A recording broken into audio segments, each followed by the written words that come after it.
Thank you so much indeed, Professor Chidi Odinkalu. But just, I'm curious though, what do you think about President Tinibu and those who are asking him to free Nnamdi Kanu? Look, President Tinibu has pardoned everybody that can be pardoned. Cocaine importers, gun runners who have imported guns that have been used to kill our soldiers in Nigeria, human traffickers, the drug traffickers, all manner of traffickers. So basically traffickers in cocaine, traffickers in guns, traffickers in human beings, murderers who have spent less than, whose sentences have been confirmed by the Supreme Court, spent less than a few years in detention. Who has he not pardoned?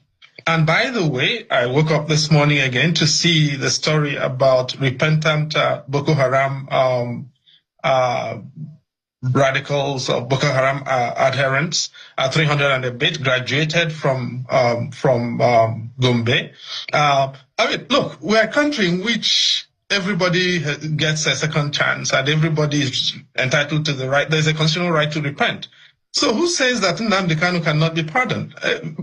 Why not?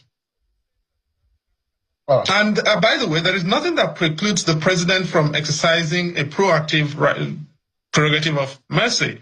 When you read section 175 of the Constitution, isn't it? It does not say that a prerogative of mercy can only be exercised after a trial has been concluded. It can be exercised by the president at any time in the process. Without the AGF office activating a null prosecutor on that matter? Oh, absolutely, yes. Again, I have tremendous respect ordinarily for the current Attorney General of the Federation, but on this pardon thing, the conduct has, the paperwork says they have acted disreputably, and there's no other way to say it. It stinks what they have done. I'm on record, so I'm not going to pull punches on that. But what they have done on that list of 175 absolutely stinks. Prof, what are those who have fears about the implication of releasing Nnamdi Kanu and the security of the Southeast region, considering those who have taken chances and advantage of Nnamdi Kanu's statements and the people who have lost their lives? Look, I have had members of my family killed by this thing, but again, and don't forget, I chaired the Truth, Justice and Reconciliation Commission at the instance of the Anambra State Governor on the situation in the Southeast, and I've spent a lot of the past 3 years getting acquainted with that situation across all the 5 states of the Southeast. Unquestionably, there is an IPOB issue, but the IPOB issue is overblown. Okay? If somebody tells you that Obosi in Anambra State is an IPOB issue, the person is a liar. IPOB cannot survive in Obosi. If anybody tells you that what happened with the Americans, 2 years ago in Obaru was an IPOB issue, that person does not know the terrain. It was not an IPOB issue. Other parts, in Osu, in Awidemili, in Osumogu, Anambra, Imo State borderlands, where there are IPOB issues, absolutely. In parts of Anambra State, Uga and Arondizogo, that's absolutely correct. But the idea that every issue in Southeast is an IPOB issue is ridiculous. It's absolutely not the case. Let me tell you this. The biggest single issue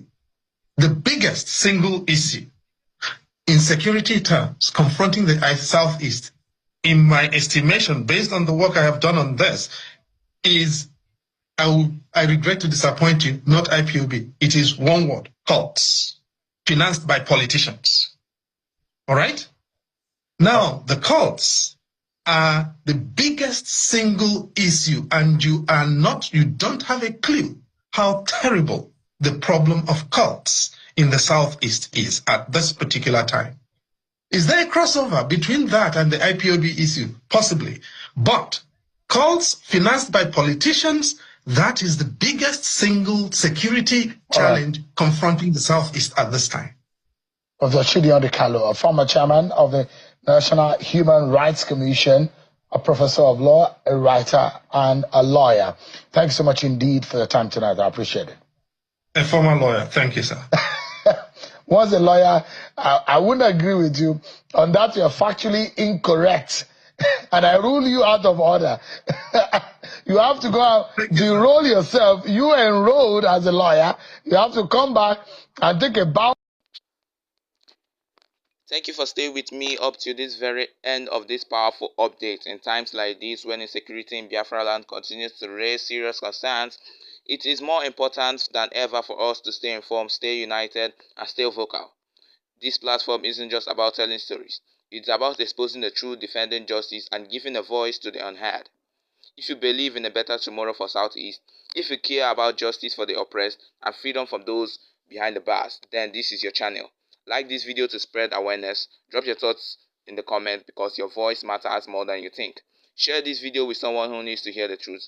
And don't forget, subscribe. We are building a movement and not just a channel. Every view, every share, and every comment helps push this message beyond the borders they try to silence.